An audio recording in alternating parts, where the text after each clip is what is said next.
নমস্কার, আমি মৌসুমী। শিলালিপিতে আপনাদের সবাইকে স্বাগত জানাই।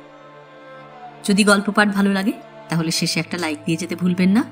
এখনও যারা আমার চ্যানেলটা সাবস্ক্রাইব করেননি তাদের সকলের কাছে আমার অনুরোধ, প্লিজ আমার চ্যানেলটা সাবস্ক্রাইব করে নেবেন। পাশে যে বেল নোটিফিকেশনটা আছে সেটা অবশ্যই প্রেস করে দেবেন। আজ উপন্যাসের তৃতীয় পর্ব। রাজা জয়ী হয়ে ফিরে এসে যখন দেখলেন তার অসতর্কতার পরিণাম, তিনি আর রাজকর্ম পরিচালনা করেননি। ভাইয়ের হাতে রাজ্যভার তুলে দিয়ে তিনি নাকি উত্তর দেউলে বারাহী দেবীর বেদিমূলে বসে প্রায়োপবেশনে দেহত্যাগ করেন। এ অঞ্চলে প্রবাদ, উত্তর দেউলে এক বিশালকান্তি পুরুষকে কখনো কখনো নাকি দেখা গিয়েছে। হাতে তাঁর বেত্রদণ্ড, মুখে তর্জনী স্থাপন করে তিনি চিত্রার্পিতের মতো উত্তর দেউলের দ্বারদেশে দাঁড়িয়ে। কিন্তু এসব শোনা কথা মাত্র। কেউ এমন কথা বলতে পারে না যে সে নিজের চোখে কিছু দেখেছে। অথচ গ্রাম্য লোক ভয় পায়। সন্ধ্যার পর উত্তর দেউলের ওদিকে কেউ বড় একটা যাতায়াত করে না। কেদারও কিছু জানেন না। অপর পাঁচজনে যা জানে তিনি তার বেশি কিছু জানেন না, জানবার কোনো চেষ্টাও করেননি। আর কেই বা বলবে? শরৎ বললে, বাবা, এসব কতদিনের কথা। তা কি করে বলবো রে পাগলি, আমি কি দেখেছি? রানীর নাম কি ছিল বাবা? কি করে বলবো মা? তাহলে আমি এখন...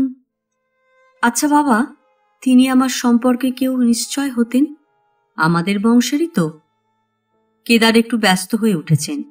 এখনো যদি চিবাস মুদির দোকানে গিয়ে পৌঁছতে পারেন। রাত বেশি হয়নি এখনো। তিনি অধীরভাবে বললেন, হ্যাঁ হ্যাঁ, তাই হবেন বই কি, তোমার ঠাকুরমা হতেন আর কি। শরৎ হেসে বললে, ঠাকুরমা কি বাবা, সে হলো কোন যুগের কথা, তোমার মাই তো আমার ঠাকুরমা হতেন। কেদারের মন এখন অত কুলুজি নির্ণয়ের দিকে নেই।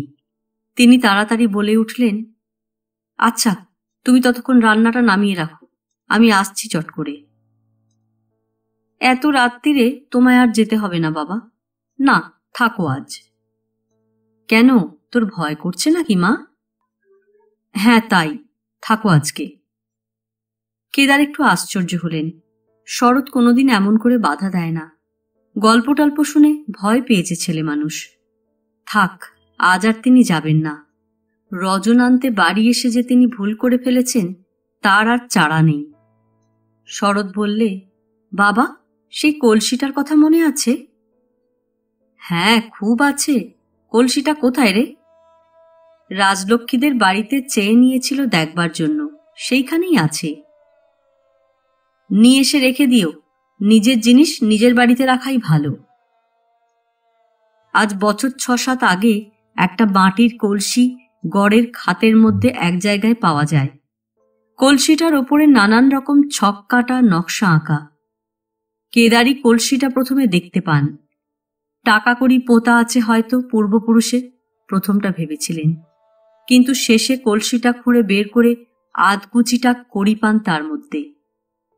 গ্রামের হিরু ও সাধন কুমোর দেখে বলেছিল, এ পোড়ের কলসি আজকাল আর হয় না, এমন ধরনের আঁকাজোকা কলসির গায়ে। এসব বাবা ঠাকুর অনেককাল আগের জিনিস, এ পোড়ই আলাদা। খুব ওস্তাদ কুমোর না হলে এমন পোড় হবে না বাবা ঠাকুর। গড়ের খালের খুব নিচের দিকে যেখানে জল প্রায় মজে এসেছে, সেখানে একদিন মাছ ধরতে বসে কেদার কলসিটা দেখতে পেয়েছিলেন। ওহ, টাকার কলসি পেয়ে গেছেন বলে কি খুশি কেদারের। শরতের মা লক্ষ্মীমণি তখনও বেঁচে। লক্ষ্মী ছুটে এলো, কি গা কলসিটাতে? এর আগে কেদার বলে গিয়েছিলেন যে একটা কলসির কানা বেরিয়েছে গড়ের খালের পাড়ে, অনেক নিচের দিকের পাড়ের। কেদার হাসতে হাসতে বললেন, একখানি মোহর নেবে এসো। লক্ষ্মীর বয়স তখন 35-36-এর কম নয়, কিন্তু দেখাতো 25 বছরের যুবতীর মতো। গায়ের রঙের জলুস এই 2 বছর আগেও মরণের দিনটি পর্যন্ত অম্লান ছিল। এই মেয়ে হয়েছে ওর মায়ের মতো অবিকল, কিন্তু লক্ষ্মীর মতো অত জলুস নেই গায়ের রঙের। তার কারণ কেদার নিজে তত ফর্সা নন, শ্যামবর্ণ। লক্ষ্মী এসে হাসি মুখে কড়িগুলো নিয়ে গেল। বললে, জানো না, লক্ষ্মীর কড়ি, পয়মন্ত কড়ি। আমাদের বংশের কেউ হয়তো পুঁতে রেখে থাকবে কতকাল আগে, যত্ন করে তুলে রেখে দিই। কেদার জিজ্ঞেস করলেন মেয়েকে। ভালো কথা, কলসির সেই কড়িগুলো কোথায় আছে? লক্ষ্মীর হাঁড়ির মধ্যে মাই তো রেখে গিয়েছিল, সেখানেই আছে। কেদারের মনটা আজ হঠাৎ কেমন আর্দ্র হয়ে উঠেছে। আশ্চর্যের ব্যাপার বটে। তিনি একটু ব্যস্ত হয়ে বললেন, দেখে এসো না মা, আছে তো ঠিক, যাও না। অন্যদিকে মুখ ফিরিয়ে শরৎ মুখের হাসি গোপন করলে। আহা, হাসিও পায়, দুঃখও হয় বাবার জন্যে। মা মারা যাবার পরে বাবা মায়ের কোনো জিনিস ফেলতে পারেন না, মায়ের ভাঙা চিরুনিখানা পর্যন্ত। তবে সব সময় তো খেয়াল থাকে না, ভোলা মহেশ্বরের মতো বাইরে বাইরে ঘোরেন, কিন্তু মাঝে মাঝে হয়তো মনে পড়ে যায়। শরতের বয়স হলো 25-26, সে সব বোঝে। বাবাকে সান্ত্বনা দেওয়ার জন্যই বিশেষ করে শরৎ উঠে গেল লক্ষ্মীর হাঁড়ি দেখতে। সে ভালো রকমই জানে কড়িগুলো আছে ওর মধ্যে, কিন্তু বাবার ছেলে মানুষের মতো স্বভাব, যখন যা ধরবেন তাই। সে দেখে ফিরে এসে দাঁড়াতে না দাঁড়াতে কেদার জিজ্ঞেস করলেন, রয়েছে দেখলি? শরৎ আশ্বাস দেওয়ার সুরে বললে, হ্যাঁ বাবা, রয়েছে। আর সেই কলসিটা কালই নিয়ে আয় ওদের বাড়ি থেকে, সেখানে এতদিন ফেলে রাখে, তোর জিনিসপত্রের যত্ন নেই।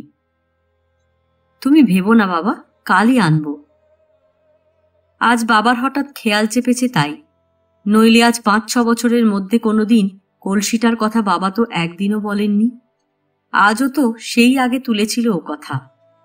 তাই এখন বাবার বড্ড দরদ কলসির ওপর, কড়ির ওপর। কেদার নিশ্চিন্ত হয়ে এক ছিলিম তামাক ধরালেন। কলসির কথা ওঠাতে তার মনে পড়ল, বনে জঙ্গলে ঘোরেন তিনি, এই বিশাল গড়ের হাতার মধ্যে। খালের এপারে বা ওপারে জলের মধ্যে আরো 2-1টা জিনিস দেখেছেন, যার অর্থ তিনি করতে পারেননি। যেমন একবার আজ 10-15 বছর আগে গড়ের বাইরে যে বড় মজা দিঘির নাম চালধোয়া পুকুর, তার ধারে কি করতে গিয়ে কেদার একটা বাঁধা ঘাটের চিহ্ন দেখতে পান। কতকাল আগের বাঁধা ঘাট কে বলবে? কয়েকটা মাত্র ধাপ তার অবশিষ্ট আছে, বাকিটা হয়তো মাটির মধ্যে পোঁতা। একবার তিনি কিছু পুরনো ইট বিক্রি করেন। গড়ের খালের এপারের একটা বড় পাঁচিলের ইট, বহুকাল থেকে স্তূপাকার হয়ে পড়েছিল। তার উপর গজিয়েছিল বন, গাছের জঙ্গল। ইটের ঢিবি খুঁড়তে খুঁড়তে যখন সব ইটের স্তূপ শেষ হয়ে গেল, তখন সমতল মাটির আরো 1 3 নিচে আরো কতকগুলো ইটের সন্ধান পাওয়া গেল। সে জায়গাটা খুঁড়ে দেখা গেল মাটির নিচে একটা মন্দিরের খানিকটা অংশ যেন চাপা পড়ে আছে। তখন সেই ইটগুলো খুঁড়ে তোলবার জন্য বন্দোবস্ত করা হলো। আরো 1 2 খুঁড়ে খুব বড় একটা পাথরের মাথা বেরিয়ে পড়ল। আর খোঁড়া হয়নি, এখন সেসব আবার বনে ঢেকে গিয়েছে। কেদারের মনে হয়েছিল ওখানে একটা মন্দির ছিল বহুকাল আগে। কতকাল আগে তা অবশ্যই তিনি আন্দাজ করতে পারেননি। অনেকগুলো নকশা কাটা ইট বেরিয়েছিল ওখান থেকে। কিসের মন্দির তাও কেউ জানে না। ওই বাড়ির চারিপাশে তাঁদের পূর্বপুরুষদের কত দিঘি, দেউল, ঘরবাড়ি ভেঙে চুরে আত্মগোপন করে আছে আজ কতকাল, কত যুগ ধরে দুর্ভেদ্য বেদ বনের আড়ালে, জগডম্বুর গাছের আঁকাবাঁকা শেকড়ের নিচে, 200 বছরের সঞ্চিত চামচিকের নাদির মধ্যে থেকে বিরাট শিবলিঙ্গ কোথাও মাথাটি মাত্র জাগিয়ে আছেন। হস্তপদ্ম ভগ্ন বারাহী দেবীর পাষাণ মূর্তি ছাতিম বনের নিবিড় ছায়ায় অনাদৃত অবস্থায় পড়ে আছে কতকাল। শরৎ এসব জানে, নিজের চোখেও দেখে এসেছে আবাল্য। রাজলক্ষ্মীর ঠাকুরদাদা বৃদ্ধ শ্রীনাথ চাটুর্যের মুখে সে অনেক কথা শুনেছে, যা তার বাবাও কোনোদিন বলেননি। শ্রীনাথ চাটুর্যে অনেক খবর রাখতেন। ভাত দিই বাবা, রাত হয়ে গিয়েছে অনেক। কেমন গল্প শুনলি, হলো তো? উত্তর দেউলের কথা ভুলে গিয়েছ দিব্যি। ভুলবো কেন, ওই যে বললাম। দেবী মূর্তির কথা বললে না যে? সেও তো শোনা কথা। কালা পাহাড় নাকে দেবী মূর্তি ভেঙে চুরে মন্দির থেকে ফেলে দেয় টান মেরে। ভাদ্র মাসের অমাবস্যাতে দেবী মূর্তি নাকি? কে দেখতে গিয়েছে মা? চোখে কেউ দেখেছে? ওসব গুজব। পাষাণের অত বড় মূর্তিটা অমনি জাগ্রত হয়ে ঠেলে উঠে চলতে শুরু করে। হ্যাঁ। শরৎ সাহসিকা মেয়ে, তবুও বাবার কথায় যে ছবি তার মনে জাগল তাতে সে শিউরে উঠল। কারণ সে শুনে এসেছে সে সময় যে সঞ্চরণশীল জাগ্রত পাষাণ মূর্তির সামনে পড়ে তার সেদিন বড়ই দুর্দিন। না, ওসব কথায় তার ভয় হয়। তাড়াতাড়ি সে বাবাকে বললে, থাক থাক বাবা, ওসব কথায় আর দরকার নেই। তোমার কি, রাত দুপুর পর্যন্ত ফেলে রেখে যাবে? মরতে আমি মরি আর কি। মশা বিনবিন করছে জঙ্গলের মধ্যে, খালি গায়ে ঘরের মধ্যে বসা কষ্ট। কলা বাদুর ঝুলছে তাল কাঠের আড়া থেকে, বাইরের বাতাসে কি বন ফুলের সুগন্ধ। কেদার আহারে বসে অভ্যাস মতো এ তরকারি ও তরকারির দোষ খুঁত বার করতে করতে খেতে লাগলেন। কাঁচকলা রান্না বড় শক্ত কথা। বেগুনের তরকারিতে অত ঝাল দেওয়া সে কোথা থেকে শিখেছে, ইত্যাদি। খেয়ে উঠে তামাক সাজতে গিয়ে কেদার দেখলেন তামাক একদম ফুরিয়ে গিয়েছে। মেয়ে আজকাল অত্যন্ত অমনোযোগী, কাজকর্মে আর আগের মতো মন নেই। যদি থাকতো তবে তামাক ফুরিয়ে যাওয়ার একদিন আগে লক্ষ্য করেনি কেন? এখন তিনি তামাক কোথায় পান এত রাত্রে? শরৎ বললে, আচ্ছা বাবা, তোমার তামাক খেতে পেলেই তো হলো, কলকেটা দাও। কোথায় পাবি তামাক? তোমার সে খোঁজে দরকার কি, দেখি কলকেটা। অসময়ের জন্যে সে প্রতিদিনের তামাক থেকে একটু একটু নিয়ে একটা ঘুলঘুলির মধ্যে লুকিয়ে রাখে। বাবার কাণ্ড তার জানতে বাকি নেই। এই রকম রাত দুপুরে তামাক ফুরিয়ে যাবে হঠাৎ, বকুনি খেতে হবে সে সময় তাকেই। বকুনির চেয়েও তার দুঃখ হয় যখন বাবার কোনো জিনিসের অভাব ঘটে, কোনো কিছুর জন্য তিনি কষ্ট পান। শরৎ তামাক সেজে এনে দিলে। কেদার তামাক পেয়েই সন্তুষ্ট। মেয়েকে আর বিশেষ জেরা করলেন না এ নিয়ে। রাত অনেক হয়েছে, আর এখন শয্যা আশ্রয় করলেই তিনি বাঁচেন। শরৎ সারাদিন খাটে, রাত্রে বিছানায় একবার শুয়ে পড়লে তার জ্ঞান থাকে না। আর এক চিলিম তামাক চেয়ে রাখলে হতো ওর কাছ থেকে, কিন্তু কেদার ভরসা পেলেন না। গভীর রাত্রে ঘুমের ঘোরে শরতের মনে হয় আর সে ভাঙাচোরা গড় নেই। কি সুন্দর রাজবাড়ি, পদ্মদিঘিতে শ্বেতপদ্ম ফুটে জল আলো করেছে, দেউড়িতে দেউড়িতে পাহারা পড়ছে, ছাদে লাল সাদা নিশান উঠছে। গড়ের এপারে ওপারে কত বাড়ি, কত অতিথিশালা, কত হাতি ঘোড়ার আস্তাবল। উত্তর দেউলে প্রকাণ্ড বারাহী মূর্তির পুজো হচ্ছে। ধূপ ধুনো গুগগুলের সুবাসে চারিদিক আমোদ করছে। কারা না কারার বাদ দিতে কান পাতা যায় না। যেন এক রানী এসে তার শিয়রে দাঁড়িয়েছেন। ওর সুন্দর মুখে প্রসন্ন হাসি, কপালে চওড়া করে সিঁদুর পরা। রূপের দীপ্তিতে ঘর আলো হয়ে উঠেছে। তিনি সস্নেহ সুরে যেন বলছেন, খুকি, আমার বংশের মেয়ে তুই। বংশের মান বাঁচাবার জন্য আমি দিঘির জলে ডুবে মরেছিলাম। তুইও বংশের মর্যাদা বজায় রাখিস, পবিত্র রাখিস নিজেকে। ঘুমের মধ্যেও শরতের সর্বাঙ্গ যেন শিউরে ওঠে। কেদার পাশের গ্রাম থেকে খাজনা আদায় করে ফিরছেন। এমন সময় ছিবাস মুদি রাস্তায় তাকে ডাকলে, চলুন আমার দোকানে দাদা ঠাকুর, একটু তামাক খেয়ে যাবেন।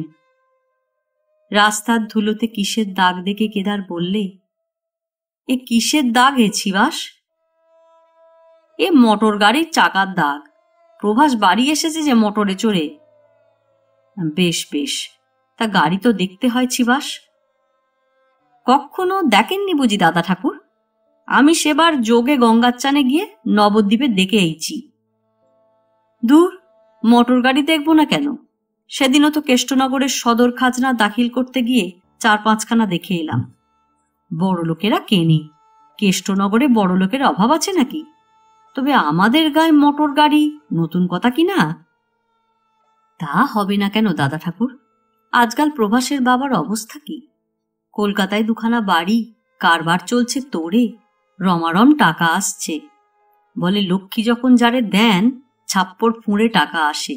ওদেরই তো এখন দিন, এ কি আর আপনি আমি? তা ভালোই তো। গাঁয়ে সবাই গরিব, দু একজন যদি বড় হয়, অন্তত গাঁয়ের রাস্তাঘাটগুলো তো ভালো হবে। দুদিন মোটরে করে এলেই তখন রাস্তার দিকে নজর পড়বে। হ্যাঁ, দুদিন মোটরে এসেই তোমার গাঁয়ের রাস্তা অমনি পাথর দিয়ে বাঁধিয়ে গ্যাংট্যাং রোড করে ফেলেছে। তুমিও যেমন পাগল দাদা ঠাকুর, ছাড়ান দেও ওসব কথা। প্রভাস যে মোটরখানা এনেছে সাতকড়ি চৌধুরীদের চণ্ডীমণ্ডপের সামনে সেখানা কাঁঠালতলার ছায়ায় দাঁড় করানো। চৌধুরীদের চণ্ডীমণ্ডপে ৮-১০ জন লোকের ভিড়। কেদার সামনের রাস্তায় কালো চকচকে গাড়িখানার পাশে দাঁড়িয়ে ভালো করে জিনিসটা দেখতে লাগলেন। কেমন একটা গরম গন্ধ, কিসের গন্ধ ঠিক বুঝতে পারেন না।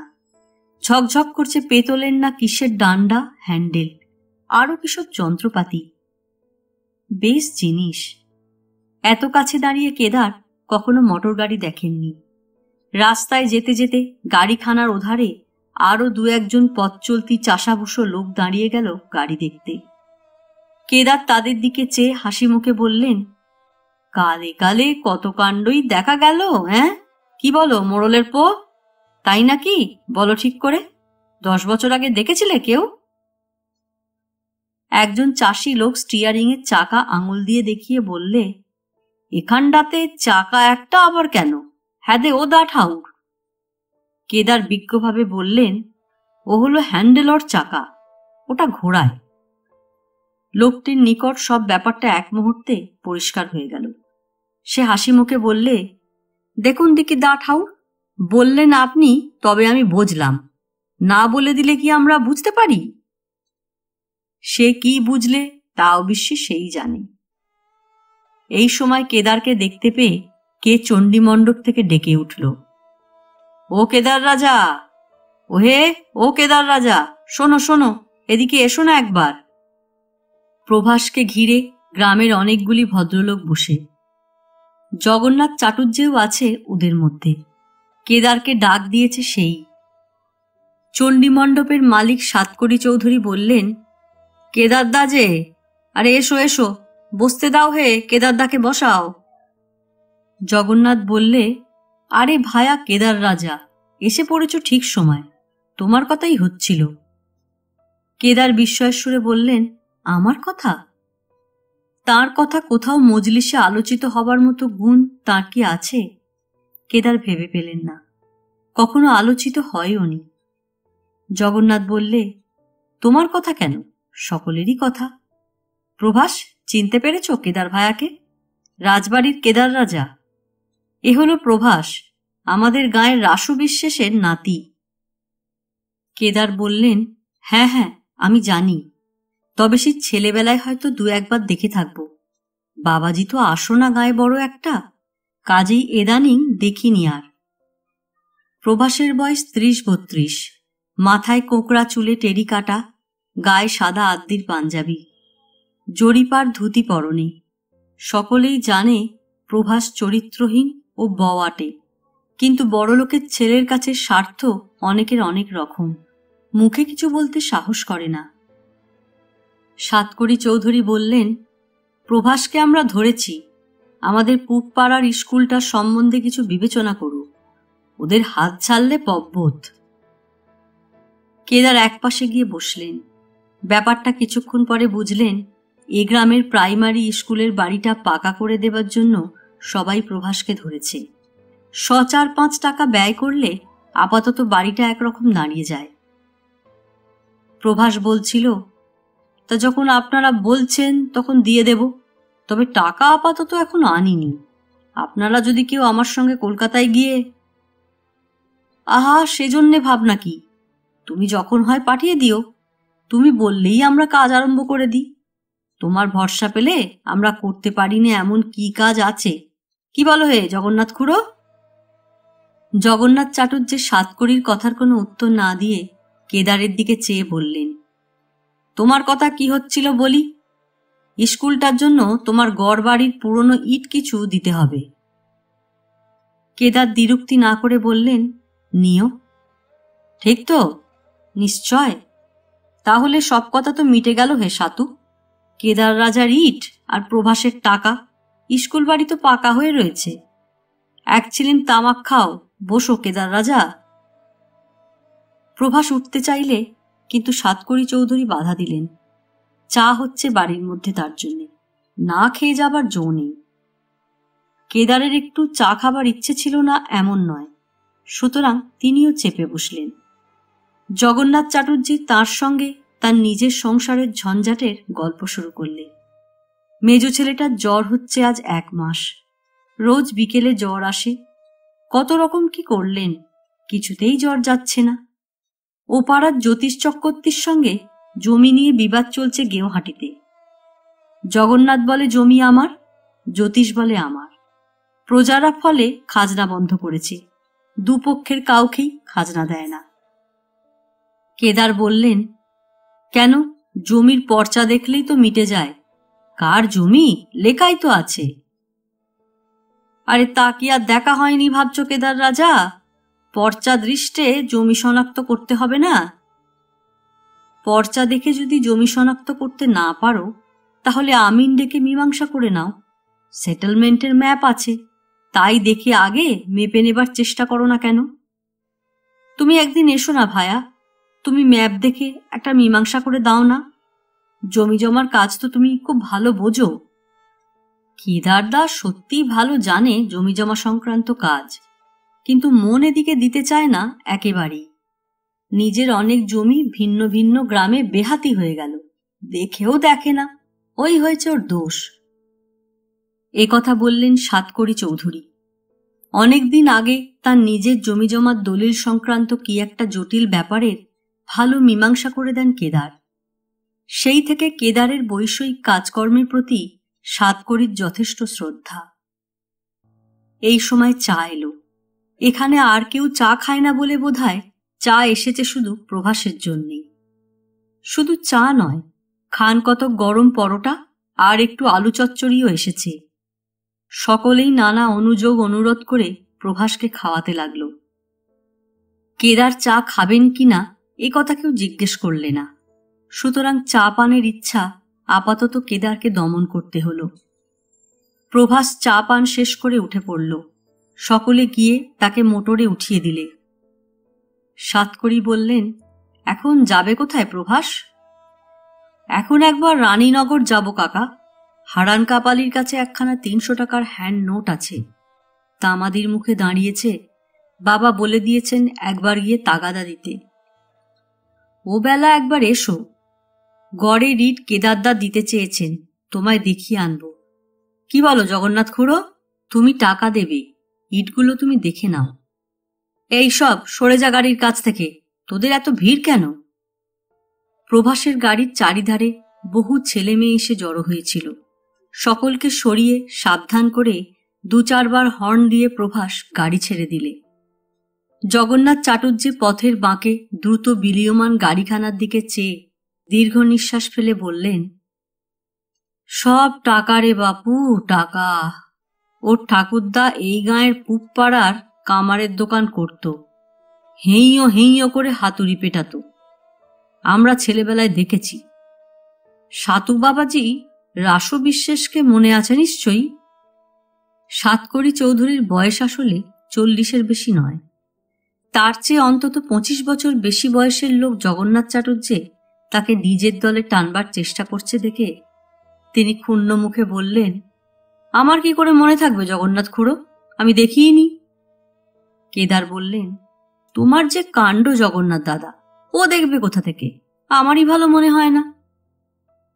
জগন্নাথ বললেন, তা সে যাই হোক, মোটের ওপর পয়সা করেছে বটে। ব্যবসা না করলে কি আর বড় লোক হওয়া যায়? ওই রাসু কামারের ছেলে, আমরা রাসু কামার বলেই জানতাম ছেলেবেলায়। সেই রাসুর ছেলে হারান কলকাতায় গিয়ে ঘোড়ার গাড়ি সারানোর ছোট্ট দোকান খুললে বউবাজারে। ক্রমে দোকানের উন্নতি হতে লাগলো, মাথা খুলে গেল। তখন পুরনো গাড়ি কিনে তাই সারিয়ে বেচতে লাগলো। তারপর দেখো আজকাল ওদের অবস্থা, কলকাতায় 4খানা বাড়ি। সাতকড়ি চৌধুরী বললেন, আজকাল প্রভাসী কর্তা। ওই বলছিল ওর বাবা বাতে পঙ্গু, উঠে হেঁটে বেড়াতে পারে না, প্রভাসী দেখাশোনা করে। একজনকে বললে, তবে প্রভাস নাকি বাপের পয়সা বিস্তর উড়িয়েছে। জগন্নাথ চাটুর্যে বললেন, তা ওড়াবে না কেন? হারান বিশ্বাস কম টাকা করেনি তো। ছেলে যদি না ওড়াবে তবে ওড়াবে কে বলো না? ঘোর বওয়াটে আর মাতাল। সাতকড়ি চারদিকে চেয়ে বললেন, থাক থাক, ওসব কথা থাক খুড়ো। সেসব কথায় দরকার কি তোমার আমার? যার ছাগল তার লেজের দিকে সে কাটুক না, বাদ দাও। ওরা হলো আজকাল বড় লোক। এদিকে 7-8খানা গাঁয়ের মহাজন হলো ওরা। ওদেরই খাতির। টাকা দরকার হলে হারান বিশ্বাসের কাছে কলকাতায় গিয়ে হ্যান্ড নোট লিখে অর্জন না করলে যখন উপায় নেই, তখন তার ছেলে কি করে না করে সেসব কথার আলোচনা রাস্তায় দাঁড়িয়ে না করাই ভালো। বেলা বেড়েছে। কেদার বাড়ির দিকে রওনা হলেন। পথে প্রভাসের গাড়ির সঙ্গে আবার দেখা। বেজায় ধুলো উড়িয়ে আসছে।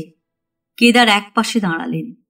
ধুলোর পাহাড় সৃষ্টি করে হর্ন বাজিয়ে মোটরখানা সবেগে পাশ কাটিয়ে চলে গেল, পেট্রোল ও গ্যাসের গন্ধ ছড়িয়ে।